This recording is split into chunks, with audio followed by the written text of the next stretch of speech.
Bir gün yolla varyan ümsümlük yene. Akıp dur yoluma yaslanan dere. Gözüm düştü yerde yatan bir zada. Geday eken tanaymadım bir vada. Saçına ak düşen bet bağıt kocam. Sakkalam aklardan alıptır payın. Teninin üstüne yüpdey süzülüp şöhlesi düşerdi könülen ayın. Kocanın köyneği görüp geçiren Tomsun derini gışın garını calvarına garap sanasan olacak ömrünnäki sepgitlerin barını. Saçına garışan çağlaran sakkal gorayardı kocan ecizligini. Emma kocan özü suud edip dur bu yalançı dünya necizligini. Dünyada en ulu roman bolurdu. Her ak saça yazsak yekecesetir. Yazsadık bu kocan ağır durmuşum. Her gasın 100.000 esiri getir. Yatlattı birini aksakkal koca.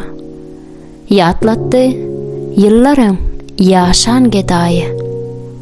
Yarının bir bakış mehrine mehteç bolupdu ençe yıl söygün gedayı. O gedayım geday bolmazdan ozal. Daşardı kalvınna ulu dünyanı. Daşan öz dünyası başına çöküp şol gün terk edipdi yüzü gülmeni. Sözünü soradı, sözlerini berdi. Gözünü soradı, gözlerini berdi. Şeydip bölük bölük ellen çıkarıp son olsa en gımmat yüreğini verdi. Özüne kalmadı yekece zaten. Söyünü terk etti ilkinci gardan. 100.000 tilki bilen yollarına garap son olsa yıkıllı zardan. Kalmadı eline erki ıhtiyar. Ne şatlık kalıptı ne de bağıtı var. Söymene hovlukman ey juwan yaşlar. Nesihatım söymeğinem vaqt var. Rızkalın bağlansa bağlansın velin. Kısmatın bağlama kesek yara.